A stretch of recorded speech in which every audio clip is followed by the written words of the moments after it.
1-1 करोड़ रुपए का मुआवजा और शिक्षा मंत्री धर्मेंद्र प्रधान का इस्तीफा, ये वो दो मांग है जिन्हें कॉकरोच जनता पार्टी के संस्थापक अभिजीत दीपके ने प्रधानमंत्री नरेंद्र मोदी के सामने रख दिया है।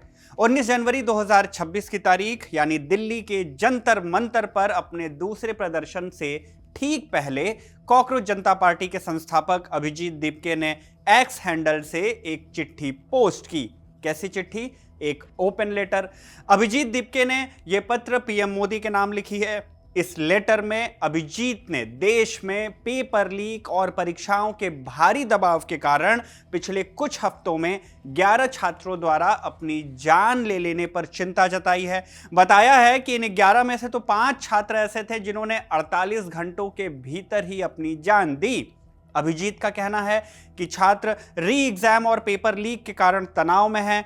आरोप लगाया गया कि शिक्षा व्यवस्था में बार बार गड़बड़ियां और लापरवाही हो रही है, इसलिए वो पीएम से इस मामले में तुरंत कार्रवाई करने की अपील कर रहे हैं। अभिजीत ने आगे लिखा कि जिन गरीब और मध्यम वर्गीय परिवारों ने कर्ज लेकर बच्चों को पढ़ाया, वो व्यवस्था की नाकामियों के कारण अपने बच्चे भी खो चुके हैं और अब आर्थिक रूप से बेसहारा हो चुके हैं। ऐसे में सरकार को उनकी चिंता करनी चाहिए और ऐसे परिवारों को मुआवजे के तौर पर 1-1 करोड़ रुपए की आर्थिक मदद देनी चाहिए। इसके साथ ही अभिजीत ने लिखा कि वो पिछले 1 महीने से केंद्रीय शिक्षा मंत्री धर्मेंद्र प्रधान के इस्तीफे की मांग कर रहे हैं। इसके लिए देश भर में प्रदर्शन कर रहे हैं। बकौल अभिजीत, छात्रों का कहना है कि जिन बच्चों की जान गई है उसके लिए किसी न किसी की जिम्मेदारी तय होनी चाहिए। लेटर में कहा गया कि अगर जिम्मेदार लोगों पर कार्रवाई नहीं होती तो छात्रों और अभिभावकों का शिक्षा व्यवस्था से भरोसा उठ जाएगा। बार बार पेपर लीक, अव्यवस्था और परीक्षाओं को लेकर बढ़ते तनाव ने बच्चों की परेशानी और बढ़ा दी है। इन दावों के साथ ही अभिजीत ने प्रधानमंत्री से मांग की है कि वो शिक्षा मंत्री धर्मेंद्र प्रधान को उनके पद से हटाएं। ऐसा करने से लोगों को यह संतोष मिलेगा कि सरकार इन समस्याओं को गंभीरता से ले रही है और जवाबदेही भी तय कर रही है। अभिजीत ने इस लेटर में अपनी बात अगले प्रोटेस्ट की जानकारी देते हुए खत्म की है। उन्होंने लिखा है कि वो देश भर में छात्रों के साथ 20 जून को दिल्ली के जंतर मंतर पर एक और बार जुटेंगे, इस उम्मीद में कि सरकार उनकी बात सुनेगी। जंतर मंतर पर सीजेपी का यह दूसरा प्रदर्शन होगा। इससे पहले बीते 6 जून को इसी जंतर मंतर से सीजेपी ने अपने प्रदर्शन की शुरुआत की थी। उस वक्त पर्यावरणविद और सामाजिक कार्यकर्ता सोनम वांगचू भी इस प्रदर्शन में शामिल थे। बीते 2 हफ्तों में सीजेपी ने 4 राज्यों में प्रदर्शन किया। 11 जून को पुणे, 12 जून को लखनऊ, 14 जून को अमृतसर और 15 जून को जयपुर में ही प्रोटेस्ट के दौरान अभिजीत दीपके पर हमला भी हुआ था।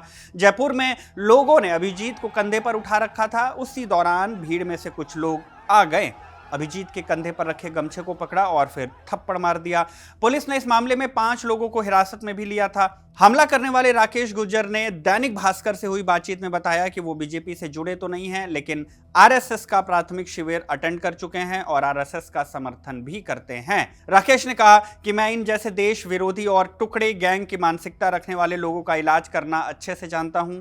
भविष्य में भी अगर इन लोगों ने इस तरह की हरकत की तो इसी तरह इन्हें करारा जवाब दूंगा।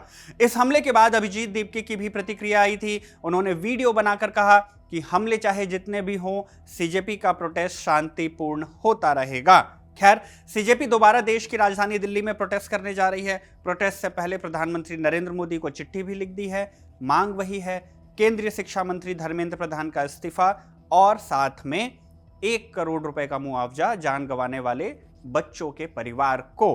अब देखते हैं कि इस लेटर पर सरकार की प्रतिक्रिया क्या आती है और 20 जून के इस प्रोटेस्ट में क्या कुछ होता है। जो कुछ भी होगी सारी जानकारी आप तक पहुंचाई जाएगी। इस वीडियो में फिलहाल बस इतना ही। मेरा नाम शुभम है, कैमरे के पीछे मेरे साथी सर्वेश हैं। आप देखते रहिए खबर गांव।